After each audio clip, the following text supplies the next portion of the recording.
Captaincy is about making right decision whether on the field or off the field. इसलिए मैं Country Delight पर भरोसा करता हूँ। They deliver 100% pure buffalo milk to my doorstep by 7 AM। Don't just enjoy our matches, enjoy village fresh buffalo milk too. Download the country delight app. Sir మరొక అంశం, యుద్ధం ఆగింది, రాజకీయాలు మొదలైనయా? దేశవ్యాప్తంగా బీజేపీ తిరంగా యాత్రకి శ్రీకారం చుట్టింది. తిరంగ యాత్ర జరపడం తప్పలేదు, కానీ ఆ తిరంగ యాత్ర అఖిలపక్ష తిరంగ యాత్రగా ఉండాలి నిజంగా అయితే. ఎందుకంటే యుద్ధ సమయంలో మోడీ ఏం చేశాడు మీరు గమనించండి. యుద్ధ సమయంలో మోడీ 2 సార్లు అఖిలపక్ష మీటింగ్లు పెట్టాడు. యుద్ధం అయిపోయింది, ఎన్డీఏ మీటింగ్ ఇవాళ. అవును, అంటే యుద్ధం ఆగింది, రాజకీయాలు మొదలయ్యాయి. నిజంగా చెప్పాలంటే ఇవాళ prime minister NDA chief ministers meeting పెట్టారు. ఆ దేశంలో ఉన్న అందరు ముఖ్యమంత్రులు మీటింగ్ పెట్టాల్సి ఉండే. ఎందుకంటే యుద్ధం అయ్యేంత దాకా దేశంలో ఉన్న అన్ని రాజకీయ పార్టీలు శషబిష లేకుండా రాజకీయాలకు అతీతంగా రాక్ సాలిడ్గా ప్రైమ్ మినిస్టర్కి మద్దతు ఇచ్చాయి, ప్రభుత్వానికి మద్దతు ఇచ్చాయి. మీరు ఏ నిర్ణయమైనా తీసుకున్నా మేము సమర్థిస్తాం, పాకిస్తాన్ బుద్ధి చెప్పండి అని అన్నాక prime minister should unite the nation, not the divide the nation. ఎందుకంటే ఇది రాజకీయ అంశం కాదు కదా, ఇది దేశానికి సంబంధించిన అంశం. అన్ఫార్చునేట్లీ యుద్ధం అయిపోయింది. ప్రధానమంత్రి ఎన్డీఏ ముఖ్యమంత్రుల సమావేశం తర్వాత బీజేపీ తెలంగాణ యాత్రలు మొదలయ్యాయి. ఢిల్లీలో, గోవాలో, అన్ని రాష్ట్రంలో. అంటే ఏం చేయబోతున్నారు? నరేంద్ర మోడీ గొప్ప విజయం సాధించాడు. మోడీ ఉండగానే కనుక ఇది జరిగింది. ఇంకెవడన్నా ప్రైమ్ మినిస్టర్ ఉంటే జరిగేది కాదు. ఇదే కదా చెప్పేది. ఇది మళ్ళీ దేశాన్ని డివైడ్ చేయదా? దేశాన్ని యునైట్ చేసిన సందర్భం చూసాం మనం.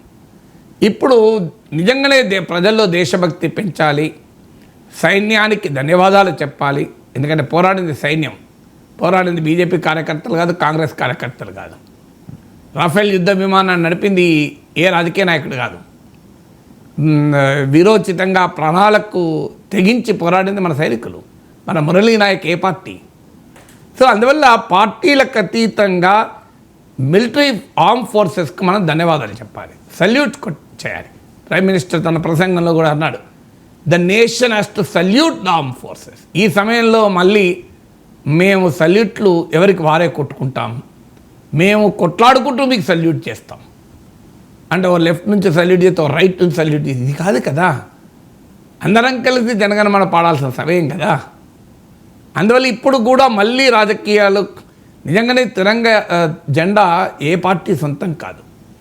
దేశభక్తి ఎవరికీ గుత్తాధిపత్యం కాదు. మన సైనిక బలగాలు సాధించిన ఈ అపూర్వ పౌరుష ప్రతాపాల ప్రదర్శన, శక్తి సామర్థ్యాల ప్రజ్ఞాపాఠవాల ప్రదర్శన ఏ రాజకీయ పార్టీ గుత్తసొమ్ము కాదని. It is the property of the nation.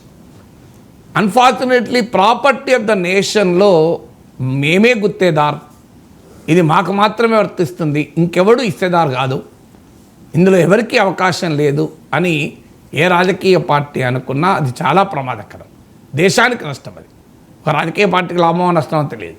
మరి ఎందుకు ఈ తిరంగా జరుగుతున్నా అంటే బహుశా కాల్పుల విరమణ ఎందుకు జరిపారు, ఎందుకు ఆపారు, పాకిస్తాన్ సంగతి ఎందుకు తేల్చలేదు, ఇంత అద్భుతమైన అవకాశం వచ్చి ఇంత పైచేయచ్చి యుద్ధ భూమిలో అర్ధాంతరంగా కాల్పులను ఎందుకు జరిపారు? ట్రంప్ చెప్తేనే జరిపారా? మనము పాకిస్తాన్ కోలుకోలేనంత దెబ్బతీసామని చెప్తున్నాం కదా, ఇదే సమయం కదా. మరోసారి తీవ్రవాద దాడి జరిగితే వినాశం చూడడం ఎందుకు, ఇప్పుడే చూడొచ్చు కదా. ఈ ప్రశ్నలు ప్రజల్లో వ్యక్తమవుతున్నాయి కనుక ఆ ప్రజల్లో ఉండే ఈ ప్రశ్న అసంతృప్తిని ఏదో ట్యాకిల్ చేయడానికే మరి తిరంగ యాత్రలు చేస్తున్నారో తెలియదు. బట్ ఏదైనా దేశం wants statesmen, not politicians. Statesmen, we need prime minister to be a statesmen.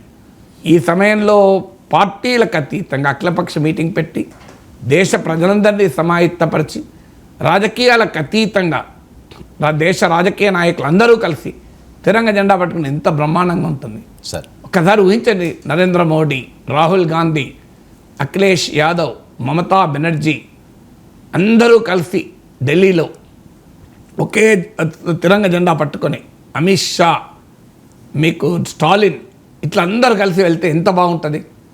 పాకిస్తాన్కి ఎలాంటి మెసేజ్ ఇస్తాం? ఎంత అద్భుతమైన మెసేజ్ ఇస్తాం పాకిస్తాన్కు, ప్రపంచానికి. ఒక్కసారి ఆలోచించండి. ఢిల్లీ నగరంలో నరేంద్ర మోడీ, పక్కన లీడర్ ఆఫ్ ద అపోజిషన్ ప్రతిపక్ష నేత రాహుల్ గాంధీ, పక్కన అమిత్ షా, పక్కన మల్లికార్జున్ ఖర్గే, పక్కన రాజ్నాథ్ సింగ్, పక్కనే అఖిలేష్ యాదవ్, మమతా బెనర్జీ, ఇలా అందరు నాయకులు ఉంటారు లైన్గా. అందరూ తిరంగ జెండా పట్టుకుంటారు. ఎంత గర్వకారణంగా ఉంటుంది భారతీయులు, ఒక్కసారి ఊహించండి. తిరంగ యాత్ర ఇది. హైదరాబాదులో రేవంత్ రెడ్డి ముఖ్యమంత్రి, ప్రతిపక్ష నేత కేసీఆర్, పక్కనే కిషన్ రెడ్డి, బండి సంజయ్ పక్కనే అసదుద్దీన్ ఓవైసీ, పక్కనే బట్టి విక్రమార్క, ఇలా అన్ని పార్టీల నాయకులు పక్కనుంటే ఎంత ఎఫెక్టివ్గా తిరంగ జెండా జరిగిపోతుంటే తెలంగాణ ప్రజల్లో దేశభక్తి ఎంత అద్భుతంగా కలుగుతుంది చూడండి. ఒకసారి ఆలోచించండి, ఈ సీన్ ఒక్కసారి ఊహించండి. ఇట్లుంటే భారతీయుడిగా మనకు ఎంత గర్వకారణం. ఈ పాకిస్తాన్లో వెన్నులో వణుకుపుట్టదా? పాకిస్తాన్ చూడండి భారతదేశం ఎంత గొప్పగా ఐక్యంగా ఉంది అని. ఇలాంటిది కోరుకుంటున్నారు భారతీయులు. అన్ఫార్చునేట్లీ మళ్ళీ మేము రాజకీయాలు జరుపుకుంటాం, మేము మళ్ళీ ఇందులో కూడా మా రాజకీయ జమాలెక్కలే వేసుకుంటాం అంటే భారతీయునిగా ఆవేదన కలుగుతుంది. భారత్ తిరంగా జెండా 140 కోట్ల భారతీయుల సమిష్టి వారసత్వం. దాన్ని విభజించకండి అనే కోరుకునేది.